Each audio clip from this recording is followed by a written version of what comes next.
Alrighty, hi friends, long time no booktube.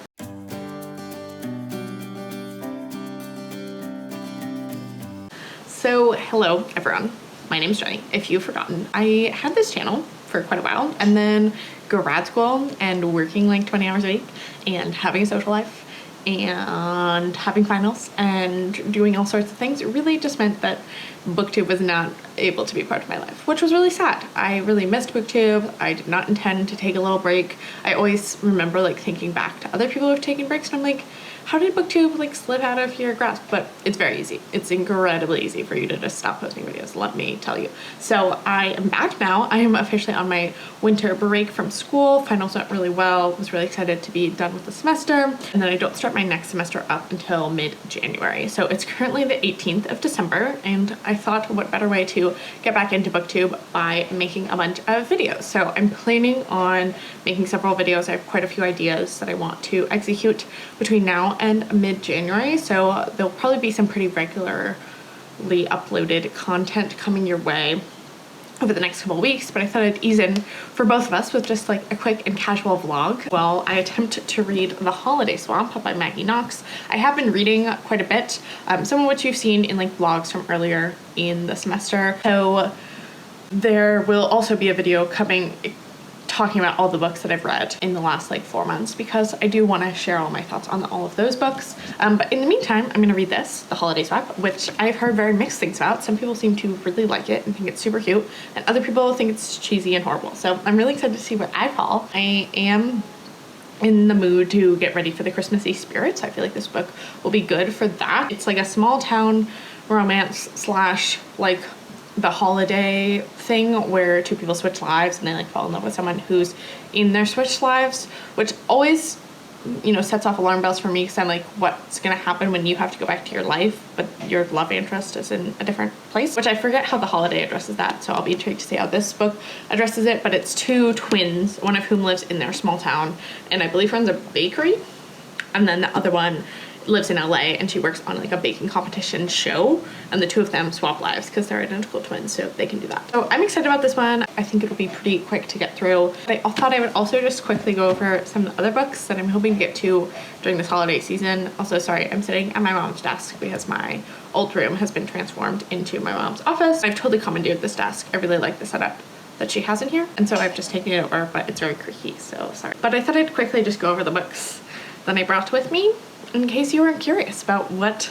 was calling to me at this point in time. First of which actually was already here because I technically bought it for my sister, who just returned home yesterday from Greece. She had a lovely time. She's, I think, ready to be back in the USA though. But that book is Rainbow Rowell's Any Way the Wind Blows. This is the third one in her Simon's Gnome series, which my little sister really likes, and I read the first two and I enjoyed them. I particularly enjoyed Carry On, which is the first one, and I'm curious about how the series wrapped up. And Anne said this was pretty good, so I think despite it being pretty long that it'll be pretty quick to get through, so I'm gonna give this a shot.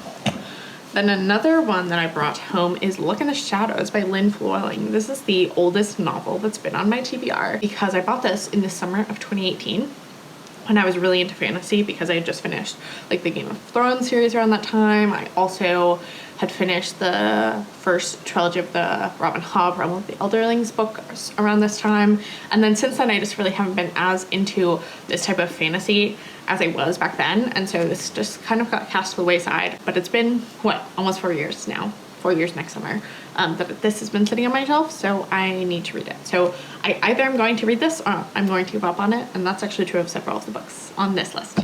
And the next three are all ones that I'm hoping to read for the Reading Women Challenge, which I just learned recently the Reading Women podcast is ending, which means no more Reading Women Challenge, which is really sad. I really enjoyed doing it this past, what, 4 years, 3 or 4 years, and so I'll be sad to see it go, but also I was gonna be sad because I wasn't gonna be able to do it next year probably because I don't want to like restrict my reading that's already probably going to be restricted. That's potentially one of the videos that'll be coming, is like a reading goals, thinking about reading plans video, where I might incorporate it into a vlog at some point. But I do want to complete this year's Reading on the Challenge because I have only 3 prompts left, and 2 of them I am stretching by these books, but I wanted to read books that are on my TBR, or my physical TBR. The first of those is Island Beneath the Sea by Isabel Allende. I feel like I talked about this book a lot earlier in the year, so I'm not going to go into it here, but this is for the Women Read and author that's translated, like a translated author from South America, something like that, and Isabel Allende is from Chile. Then I also have Troubling Love by Elena Ferrante, which this one is read a translated novel that is a crime or thriller novel, which this is not. It's objectively literary fiction, but I don't really read mysteries or thrillers, and this one has a subtle mystery because it's about a woman who returns home after her mother's untimely death, and she digs deep to reconcile the past with the mysterious events leading up to her mother's death. So there's some mystery in here, so I'm gonna count it. Also, it's like 100 pages, so there's that one. And then the last one is The Death of Vivek Oji by Akwaeke Emezi. This one I'm reading for the book by a trans author, which I feel bad because like the 3 prompts that I have left are translated fiction and books by a trans author, which are all things that I really should incorporate more into my reading, and I simply do not. But this one is stretching it even more because Akwaeke Emezi is actually non-binary and I believe does not associate with female identifying features. So this is quite a stretch, but I do have it on my physical TBR and I wanted to read it. So I'm gonna read this as well. And then a book that I was hoping to read for Nonfiction November, but I did not get around to it because I read one book for Nonfiction November. I mean, I read a couple other books in November, but one book that counted towards Nonfiction November.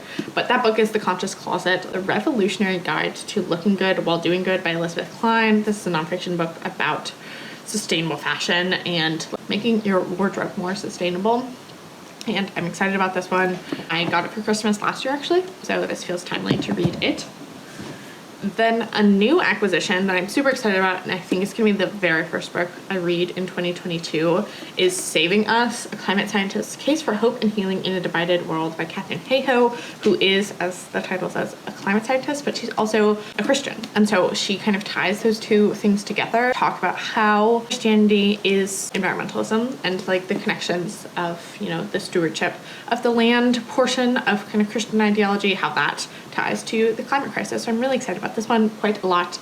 I feel like this is the vibe that I want to go into 2022 with. So that's why it's my plan for the first book that I read in 2022. Then a book that I had my mom get for me from my favorite local used bookstore here in Atlanta right before I came home, but I paid for it, she just picked it up.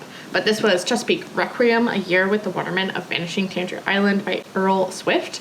And Tangier Island is located in Virginia, and actually I did a project for one of my classes that was kind of looking at this island and also the surrounding area of coastal Virginia, and this island is just really interesting. I've heard good things about this book and I've wanted to read it for a while, so I figured since I already know a fair amount about this, why not learn even more through this book? It's quite a chonker, and it's primarily just about Tangier Island, which is a small island in the Chesapeake Bay that is likely the first place to be home, or one of the first places to be home to climate refugees, because it's likely going to be underwater in like 30 years, which is also interesting because it has a really strong cultural identity, and also they are big supporters of Trump politically. So that's very interesting. And then a couple more. The next one being A Garden of Marvels, How We Discovered That Flowers Have Sex, Leaves Eat Air, and Other Secrets of Plants by Ruth Cassender. This book is technically my mom's, but I brought it with me to Charlottesville. Have not read it, and not entirely sure I want to read it, which is why I brought it back here, because if I don't get to it, I'm just gonna leave it here and take it off my physical TBR list, because I'm just not sure if this is a type of book for me, but my mom really liked it, so she wants me to read it, so hopefully I will get to it. Then, in addition to The Holiday Swap being my December Book of the Month pick, I also got Olga Dice Dreaming by Xochitl Gonzalez, which is a debut novel that actually comes out technically in January of 2022. But as you see here, it was a December Book of the Month pick. And this is about, it sounds kind of like a fictionalization of AOC's life. It's about this Pedro Acevedo, who is a popular congressman representing the gentrifying Latinx neighborhood in Brooklyn, while Olga, his sister, is the Tony wedding planner of Manhattan's power brokers, and it's about the two of them and their family dynamics, and I think maybe their mom dies. The sister's grappling with her social ambitions, absent mother, and Puerto Rican roots all in the wake of Hurricane Maria. So it's set in 2017. It's a story that examines political corruption, familial strife, and the very notion of the American dream, all while asking what it really means to weather a storm.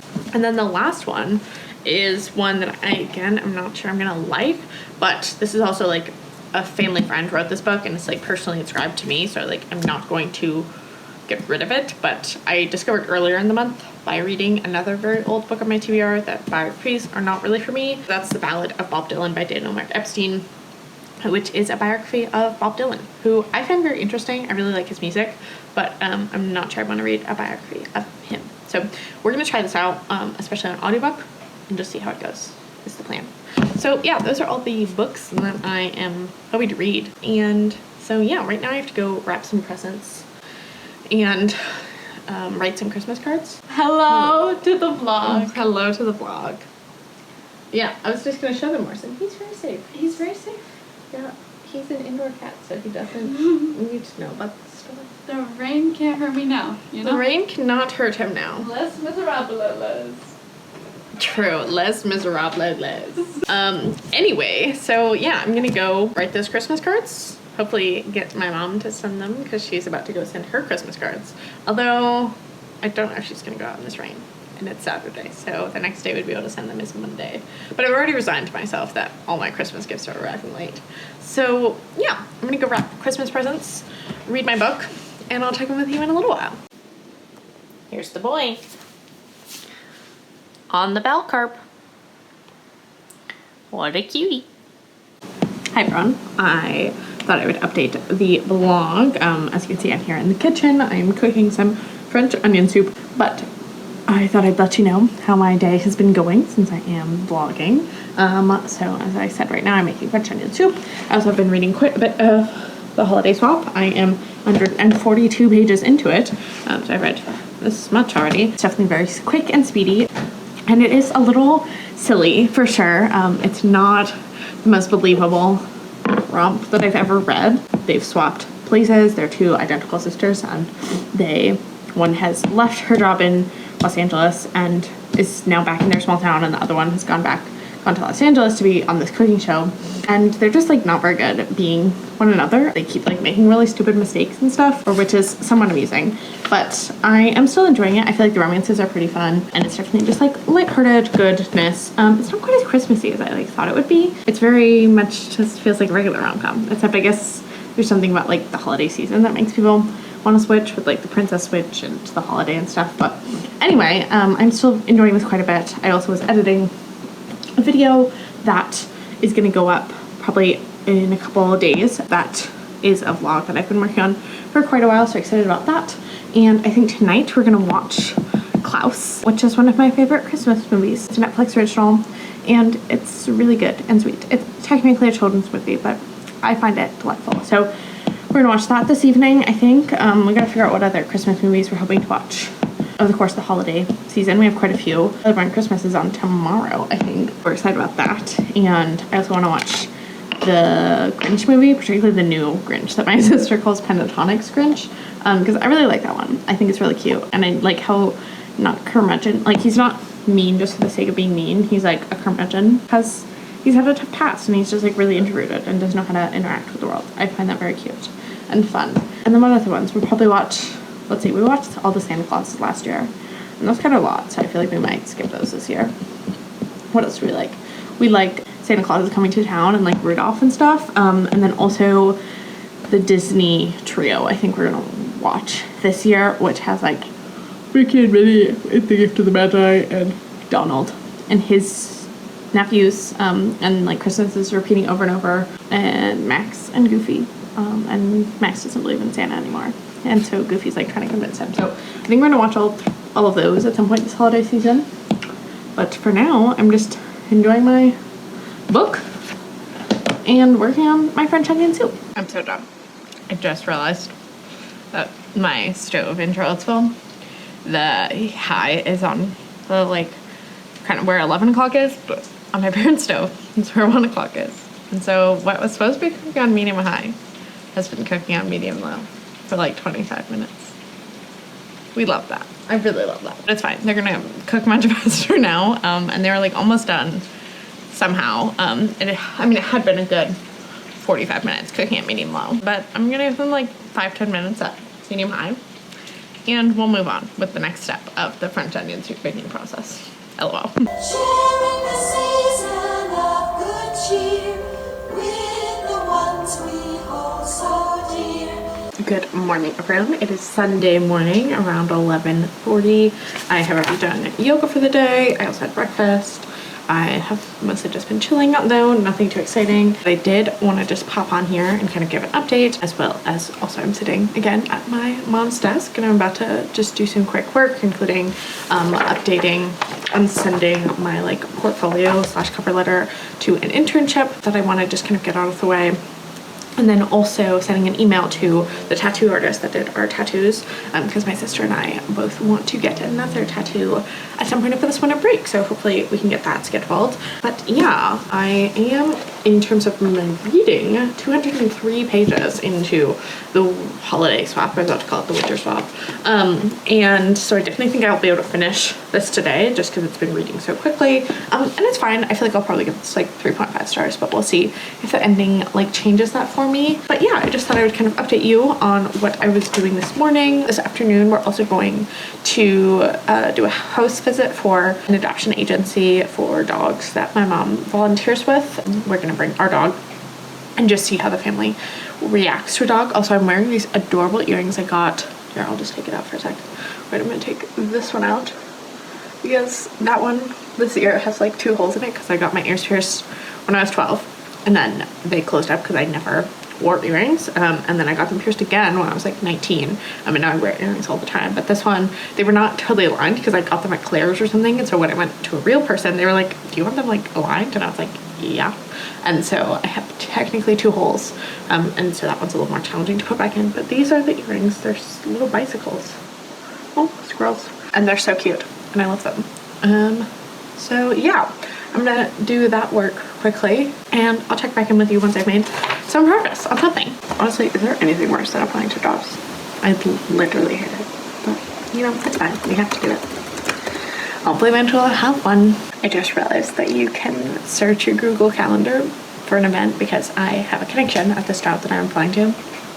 And I wanted to remind her that we spoke over email because I have a question about the application process. And I just realized that you can search Google Calendar for when you did things, which is incredibly powerful. So I just wanted to share that with all of you in case any of you use Google Calendar and have ever needed to search anything. You can. All right, good morning, everyone. It is Monday, December 20th, and I wanted to let you know that last night I did finish The Holiday Swap by Maggie Knox, and this one I thought was fine. I ended up giving it 3 stars. I feel like it was a solid holiday romance. I do always kind of take issue with the fact that like holiday romances are just regular romances, except like in a really short time frame that makes them less believable. And this one also didn't include quite as much like Christmassy stuff as I really wanted it to. I do want some sort of like second chance romance, friends to lovers Christmas romance, that like they already know each other and they're falling in love over Christmas, because I feel like that would be the best way to accomplish a holiday romance, and they're like decorating together and doing other cute Christmassy stuff like going to Christmas markets, whereas this, it's like they just met each other and like the magic of Christmas is what makes them so in love after a week. Like that's kind of weird. I also didn't love that one of the main characters, Charlie, has like a concussion, and that's like the reason why they swap, but the concussion never really gets addressed in terms of like seeking medical attention, which I didn't really love. I thought it could have been a different reason that they had to swap that was not medically induced or related, so I didn't love that. I also just thought like their communication as sisters was so terrible. Like they did not inform one another whatsoever about the other one's lives, and so they kept making really stupid mistakes that I guess were kind of like cheesy and cute and funny, but at the same time I was like, this is so stupid that you like don't know this about this person. Like it'd be their best friend or something and they'd be like, oh, who's this? And the other people around them would be like, that's your best friend, like, are you okay? Which maybe would be cuter if it was like in a movie or something, but reading it as a book I was like kind of confused. So in the end, as I said, I only gave this 3 stars. I thought it was fine. I do think if you really like holiday romances, you maybe enjoy this one, but I didn't think it like blew me out of the water or anything like that. But that's going to conclude this little like welcome back to booktube vlog. I do have several other videos that are like coming in the near future, so do keep an eye out for those. And yeah, if you are new to my channel, I'd love to have you stick around and subscribe. Additionally, if you have read this book or want to chat to me about anything, please do so down in the comment section below. I hope you're having a great rest of your day whenever you watch this, and I'll talk to you next time. Bye.